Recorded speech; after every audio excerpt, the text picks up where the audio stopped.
Es interesante cuando usted se piensa a la luz del Evangelio. Se interpreta a usted como Dios le está interpretando.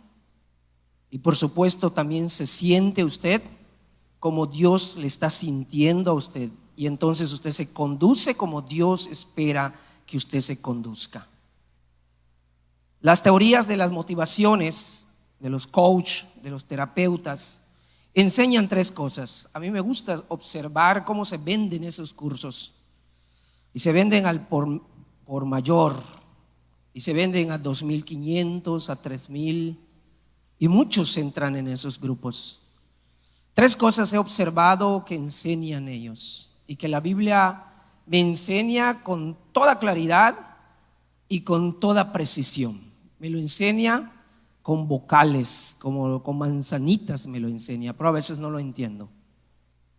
Y eso es importante. Mire, tres cosas: ¿qué somos? ¿Qué tenemos? ¿Y qué hacemos? Tres cosas. ¿Qué somos? Pablo ya lo dijo en 1 Corintios 15:10.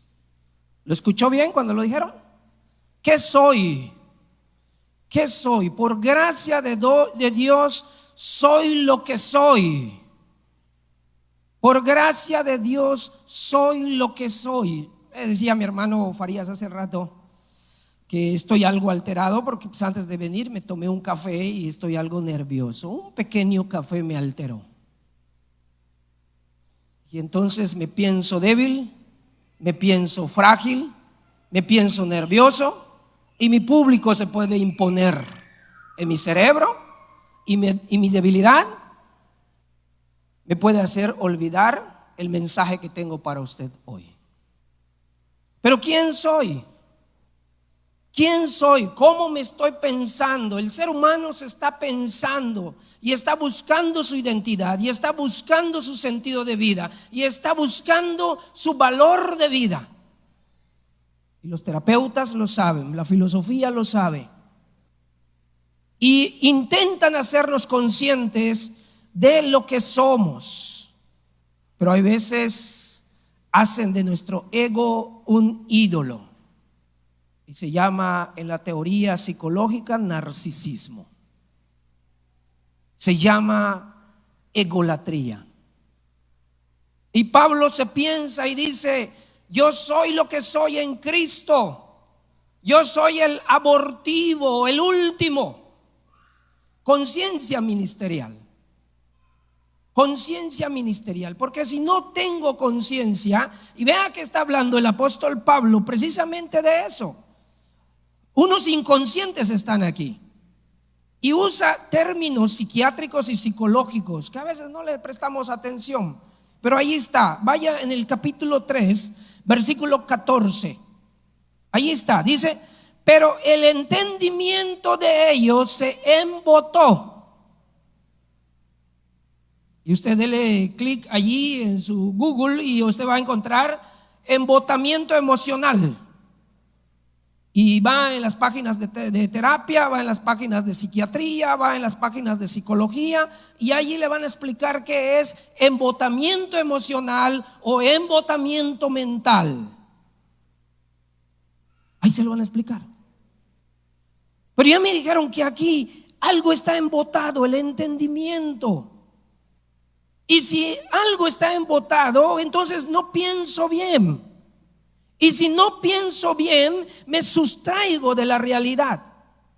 Y si me sustraigo de la realidad, entonces vivo indiferente, como dice la teoría del embotamiento. El embotamiento dice, o indiferencia emocional, es un trastorno que se caracteriza porque la persona experimenta la sensación de no tener ilusión por nada. Eso dice la teoría. Pérdida de interés por cosas con las que antes disfrutaban: estar con amigos, jugar con los hijos, nietos, asuntos que le importaban, ahora ya no le importan. ¿Qué pasó después de la terapia, de la pandemia? ¿Qué pasó? ¿Dónde se acabó la iglesia? ¿Dónde está la iglesia? ¿No será que estamos sufriendo un embotamiento emocional? ¿No será que no hemos comprendido bien el evangelio? Ayer hablaba con los hermanos que vinieron a cantar desde Estados Unidos y me dicen: pastor, ¿cómo está la iglesia? Y me dice: el mismo fenómeno estamos experimentando ahí de donde venimos. Wow, muy interesante. Y usted vuelve a ver ese término aquí en el capítulo 4, vaya en el capítulo 4 y versículo 4, y vuelve a citar la misma palabra, pero ahora lo cita de manera diferente el apóstol Pablo. Dice, versículo 4, capítulo 4, versículo 4: en los cuales el Dios de este siglo cegó el entendimiento de los incrédulos. Wow. Y es la misma frase, como dice, le salió callo al cerebro. Le salió callo al cerebro, y por mucho que le dices el evangelio, son incrédulos voluntarios. Interesante cuando usted se acerca y lo ve desde la psiquiatría. ¿Y qué dice esto? ¿Y qué dice la teología? ¿Y qué dice la psicología social? ¿Cómo me estoy pensando y cómo Dios me está pensando? ¿No será que no hemos entendido el nuevo pacto y el efecto de ese pacto en nuestras vidas? Observe que, ¿por qué puse esto? ¿Sabe por qué lo puse?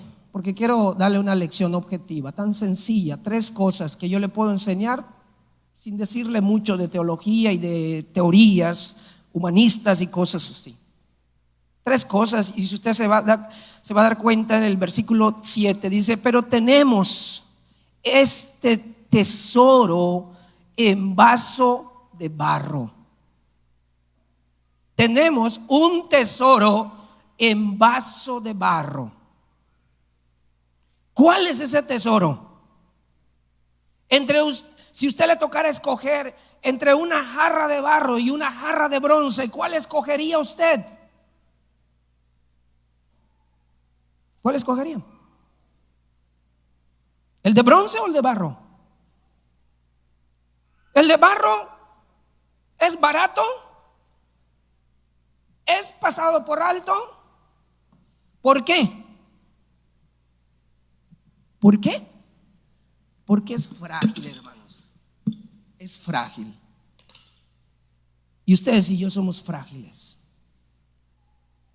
Pero Dios, en un cuerpo frágil, en un cuerpo vulnerable, en su vida humana que se desgasta, puso su evangelio. Puso su evangelio. Y es un evangelio excelente, es un evangelio transformacional, es un evangelio que me capacita, que me pone en capacidad de vivir diferente a los otros seres humanos que se siguen pensando frágiles. ¿Quién soy? ¿Qué tengo y qué puedo hacer? 3 cosas enseñan los coaches, les dije, y los terapeutas. Las teorías del desarrollo humano integral.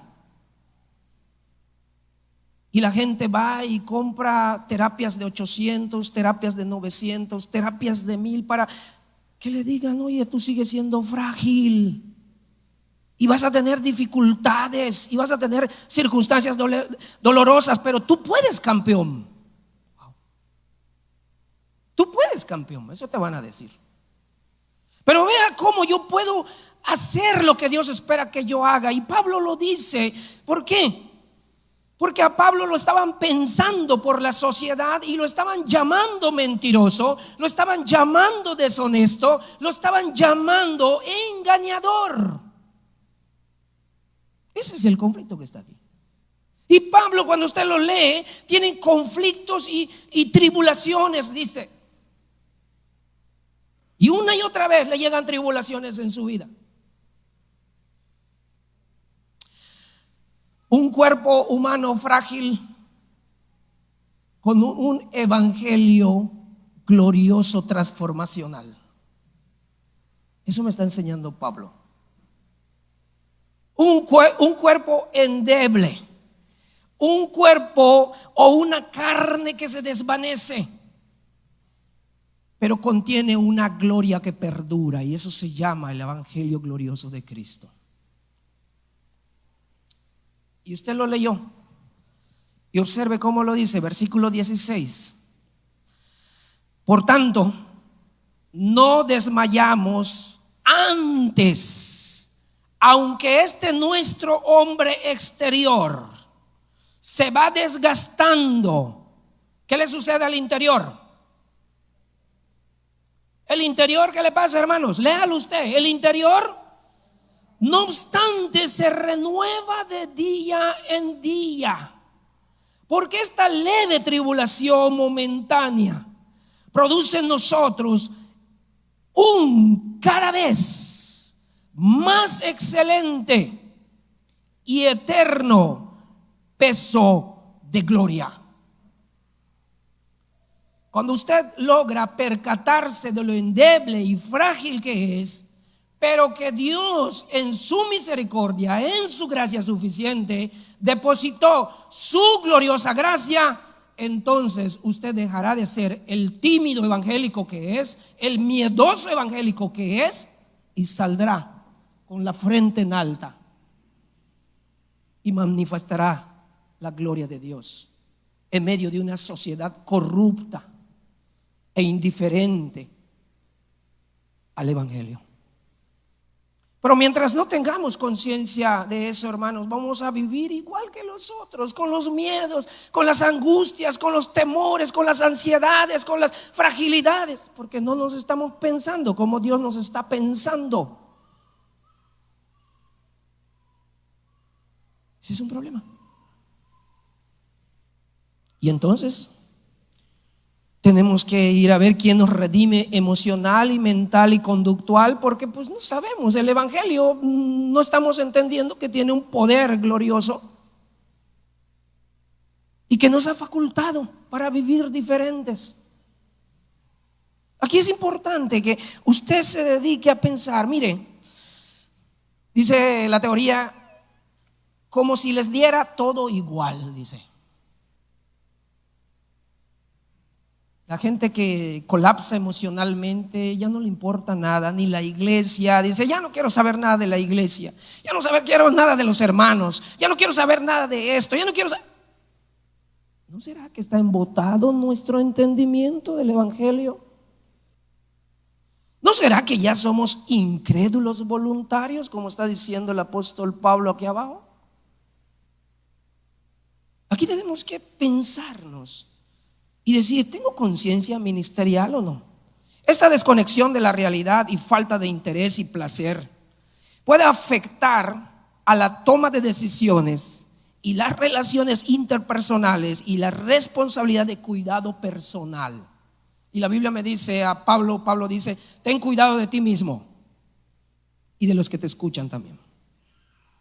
Yo digo tres cosas. Yo me estoy pensando, ¿cómo me estoy pensando?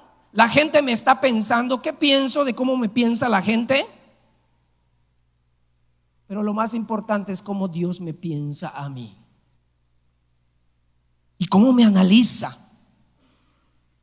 y cómo me transforma mi visión y compromiso de vida. Eso es lo importante, porque Dios me enseña y me muestra tres miradas aquí. A Pablo lo estaban interpretando y le estaban diciendo, tú no vales nada, Pablo. Tú eres prácticamente, no eres un apóstol, no eres esto, no es lo otro, y lo estaban desacreditando. Por eso la semana pasada vimos, dice, ¿es necesario que yo tenga otra carta de recomendación? ¿Es necesario que yo tenga un currículum vitae nuevo ante ustedes? Pablo dice eso, pero a veces, ¿cuántas veces no nos sentimos así? ¿Será que voy a ser aceptado? ¿Será que me van a escuchar con el evangelio? ¿Será? Y vivo con esos miedos porque no me estoy percatando del valor del glorioso evangelio que Dios ha puesto ¿en qué? En vaso de barro frágil. Hay cosas que suceden cuando usted entiende el evangelio. Mire, una vida ausente de la realidad, contrario a una vida plena de conciencia. Por eso le llamé conciencia ministerial al tema. Pablo nos dice la clave ¿Cómo se puede salir de este estado de embotamiento mental y emocional y pasar a un estado de conciencia y compromiso y disfrute vocacional? Capítulo 3:16. Vaya en el capítulo 3:16 y vea qué le dice Pablo y léalo usted, para que no diga el pastor me lo dijo. No, yo no se lo digo. ¿Qué dice el versículo 3, el capítulo 3 del versículo 16? ¿Qué dice? Léalo la iglesia. ¿Qué dice?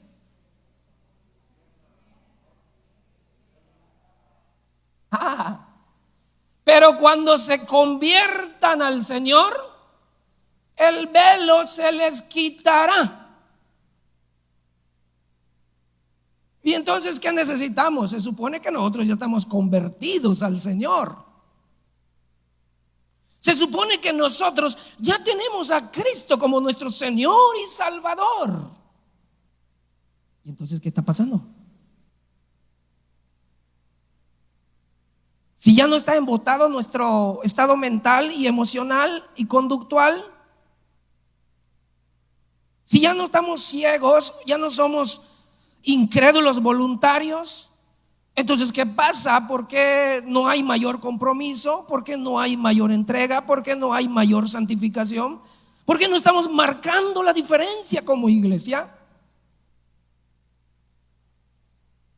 Yo le dije que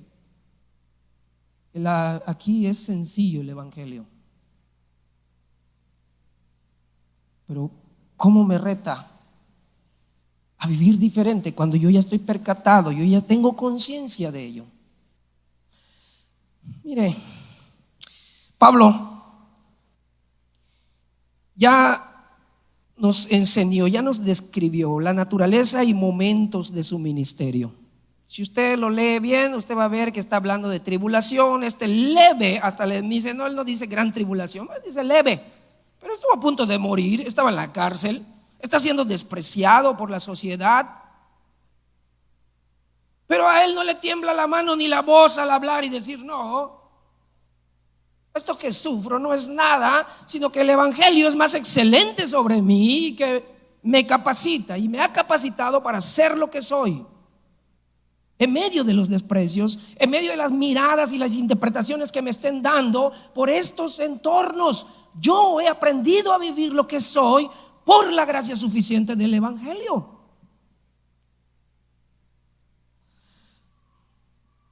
Pablo está ante acusaciones en tribunales, acusaciones de su ministerio como mentiroso, deshonesto, de doblez y de engaño. Capítulo 2, versículo 1-10. Vaya usted y lo vea. Pero algo interesante me llamó la atención aquí, porque en el capítulo 2, vea que dice: esto pues determiné para conmigo, no ir otra vez a vosotros con cara deprimida, dice. Determiné mi estado emocional, mi estado espiritual, me hice cargo de mí, decidí ser responsable, porque Dios ya me dijo que yo sea responsable de mí mismo y me ha dado la facultad suficiente para sentirme diferente, pensarme diferente y hacer las cosas diferentes. ¿Quién cambió a Pablo? El evangelio. Entonces él se está pensando en el evangelio y dice: ¿sabes qué? Ok, tengo problemas, tengo situaciones difíciles en la iglesia, pero ¿por qué voy a estar triste y llorando frente a ti que me estás acusando y llamando mentiroso? Determiné entrar en la conversión, en el cambio que Dios ha hecho una vez en mi vida y disfrutar esa gracia.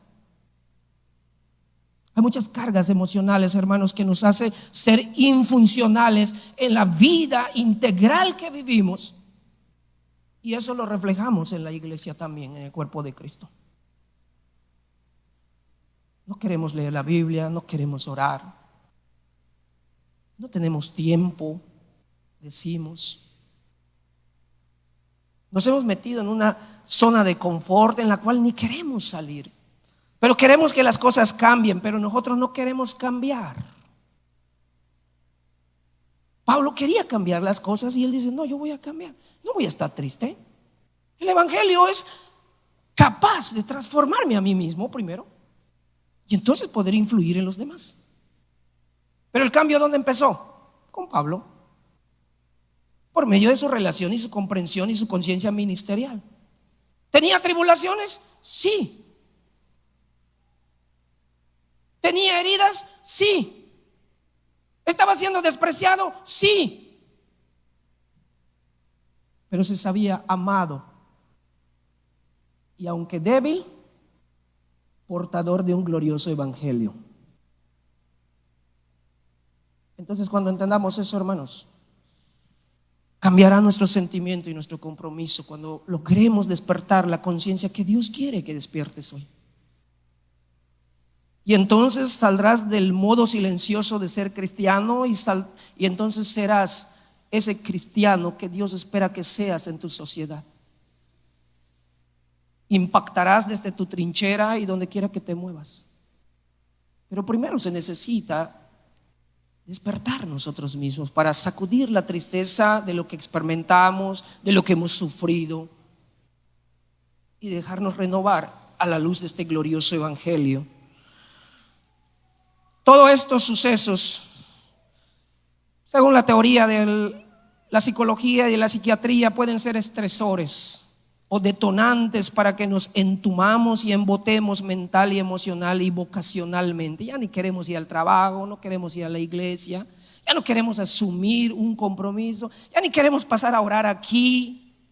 Como que si algo nos está faltando, entender que Dios ya me eligió para servirle, para ser su esclavo.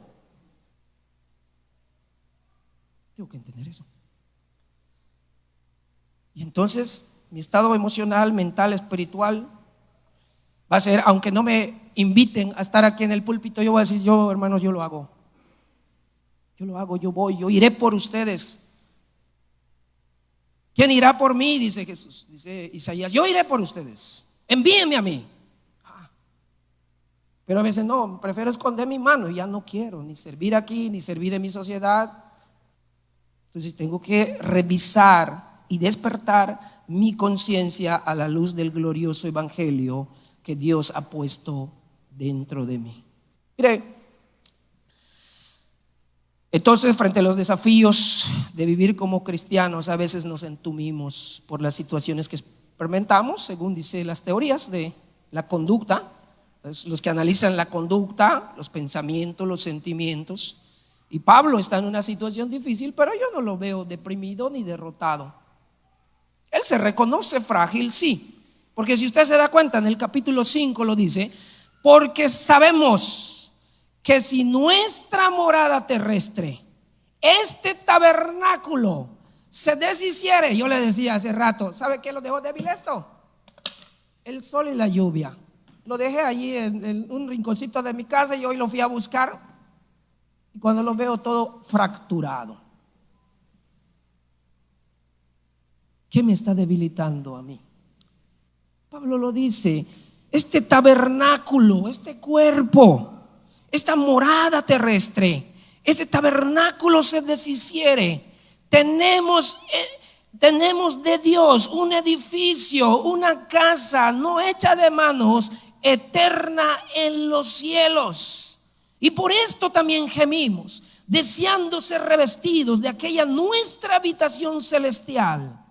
Pues si así seremos hallados vestidos y no desnudos, porque asimismo los que estamos en este tabernáculo gemimos con angustias, porque no quisiéramos ser desnudados, sino revestidos, para que lo mortal sea absorbido por la vida.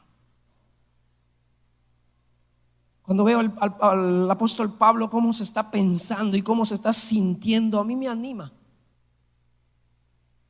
Me anima a volver a levantarme y decir: Señor, voy a ir por esos que están desanimados, voy a ir por los que no se les ha hablado el evangelio, voy a ir por ellos. Pero si usted se preguntara que si tengo problemas y escucho problemas y sonrío con los problemas igual. Que si me he enfermado, también me he enfermado como usted.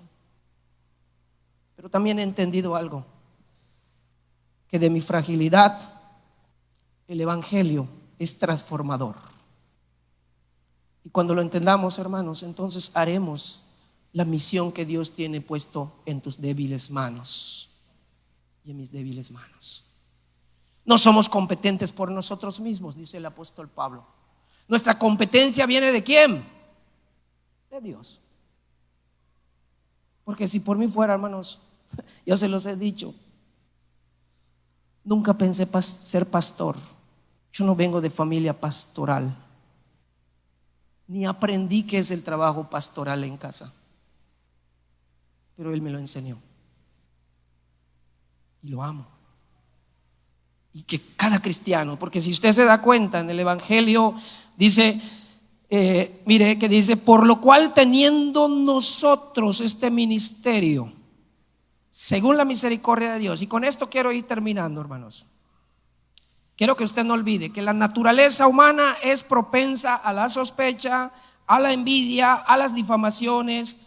Ni el cristiano más consagrado está libre de no sufrir la reacción de esta naturaleza humana. Pablo, un hombre consagrado, un hombre temeroso de Dios, después de convertirse del fariseísmo al cristianismo, es acusado, es despreciado, es rechazado y dice, está bien, soy el abortivo y soy competente por la gracia de Dios, soy lo que soy por la gracia de Dios y tengo lo que tengo por la gracia de Dios. Vea cómo se está pensando. Y son esas cosas que me está enseñando en el texto clave. 3 cosas, y con esto quiero terminar y que usted desarrolle ese estado mental de conciencia. Mire, 3 cosas. Por lo cual, teniendo nosotros este ministerio. ¿Qué clase de ministerio? ¿Cómo es este ministerio? ¿Qué ministerio tiene usted?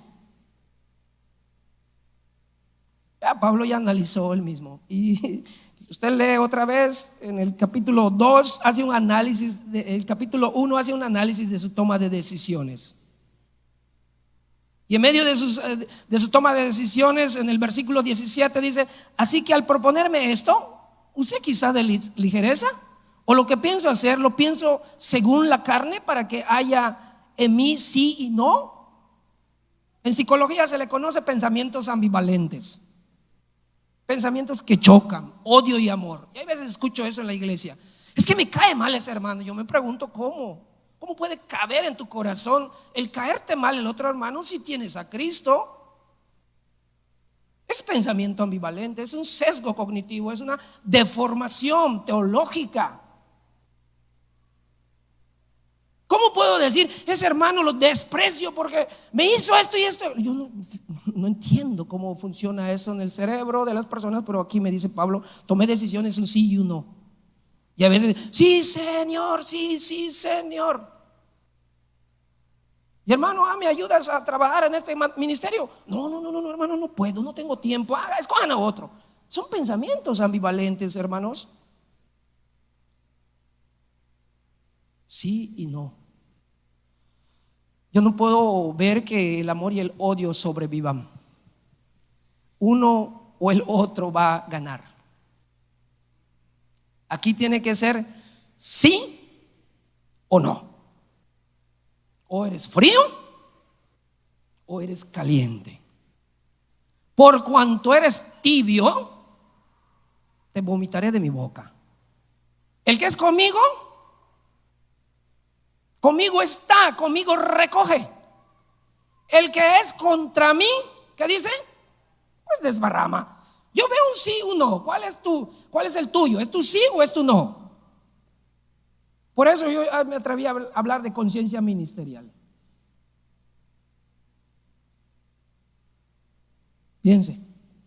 Piense qué compromisos debe de cambiar, o qué actitudes, o qué sentimientos y pensamientos debe de cambiar para que seamos la iglesia que Dios espera que seamos.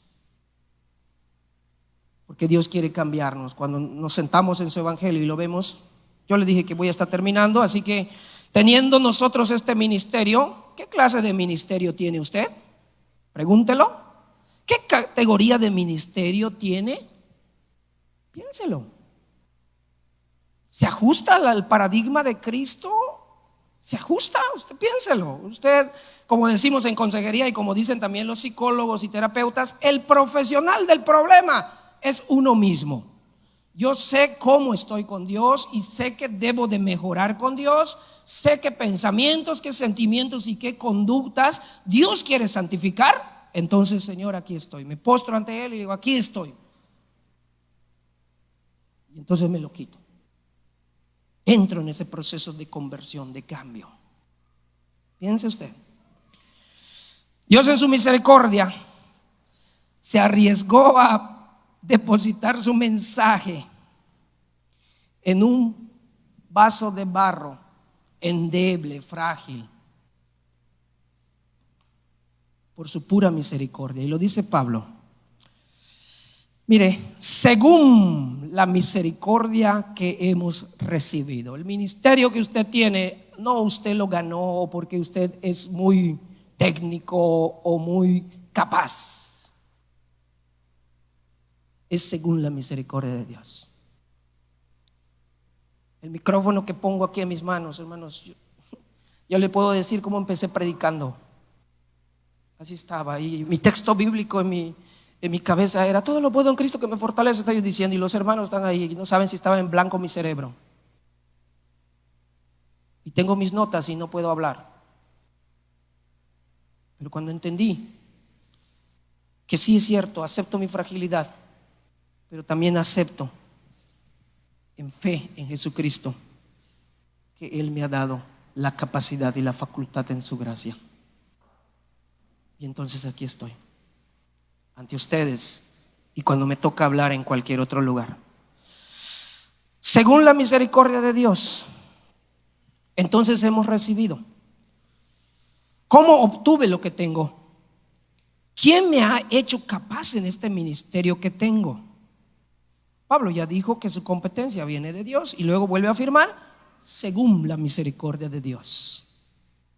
Mientras se siga viendo usted mismo, hermanos, no vamos a comprometernos más allá de la banca que tenemos seleccionados para sentarnos. Pero cuando entendamos que tenemos un ministerio glorioso, entonces vamos a salir de nuestra banca y vamos a salir de nuestras cuatro paredes de iglesia y vamos a incidir y transformar nuestra sociedad cada día. Es ahí donde yo les desafío, hermanos. Piensa entonces, ¿quién soy? ¿Qué tengo? ¿Y qué hago? 3 cosas me dicen los coaches. La Biblia me lo dice a mí a cada momento cuando lo entiendo bien. Y tercero, y quiero que esto se quede en su cabeza, vea qué dice. ¿Qué dice? Léalo usted. Léalo usted. No quiero leerlo, quiero que usted lo lea. Vea, según la misericordia de Dios que hemos recibido. ¿Qué dice? No desmayamos. Y dicen los analíticos, los críticos profesionales del griego y todas las cosas, dicen que no nos distorsionamos hacia lo malo. Dice, es ekakos. Y kakos usted sabe que de dónde viene, ¿no? Kakos de malo. Ekakos. No nos vamos hacia lo malo. Y por eso lo sigue el otro texto que dice: antes bien, vea lo que dice. ¿Qué dice? Antes bien, ¿qué sucede? Renunciamos a lo oculto. Si hay triquiñuelas en mi corazón, como le decía a los políticos, aprendan a analizar los gachupos. Y si hay gachupos o negocios bajo la mesa, transfórmenlo. Deben de hacer leyes y más leyes. Hay un montón de leyes. Y se enojó el político cuando se lo dije. Esa es la verdad. Tengo que decirlo. Dice Pablo: renunciando a lo oculto y vergonzoso, no andando con astucia, ni adulterando, ¿qué dice? La palabra de Dios, sino por la manifestación de la verdad, recomendamos a toda conciencia humana delante de Dios. Me encanta esta parte del texto, porque le hacemos un análisis gramatical, semiótico, como le dicen, entendiendo esa palabrita, no desmayamos, no nos derrumbamos, no nos volvemos indiferentes y desobligados con los desafíos misionales de nuestro llamamiento. Antes bien, nos comprometemos más en hacer y ser mejores ministros, dice él. Me están diciendo que soy mentiroso, me están diciendo que soy deshonesto, me están diciendo que soy con doblez, me están diciendo que estoy falseando el evangelio. Pero todo eso no me importa. Yo quiero crecer y ser mejor ministro para gloria y honra de Dios. Y a veces cuando hablan mal de nosotros o de nuestro ministerio, esa palabra no desmayamos. ¿Qué sucede? Ya no voy a la iglesia, en esa iglesia no me aman, en esa iglesia no me quieren, en esa iglesia hablan mal de mí. Si a Pablo hablaron mal de él, lo despreciaron, lo rechazaron, lo humillaron. No sé por qué a veces no logramos entender el evangelio y vivimos huyendo como la sociedad huye. Vivimos negando los conflictos en vez de encararlos como Pablo lo encara con el evangelio y se transforma. Vamos, hermanos, hoy piense su ministerio, piense su llamado cristiano, piense que necesita ser redimido. Sus pensamientos, sus sentimientos, su conducta, ¿qué necesita ser redimido? Póngalo delante de Dios y sincérese. Si hay pensamientos ambivalentes, sí, no, sí, vive con titubeos en su fe, piénselo. Piénselo, porque puede ser que hoy sea la última llamada del evangelio para que usted se consagre como Dios espera que se consagre usted. Piénselo. Piense que necesita cambiar y que necesita ser comprometido hoy ante la gracia de Dios. Ahí en su lugar, usted se conoce y Dios le conoce.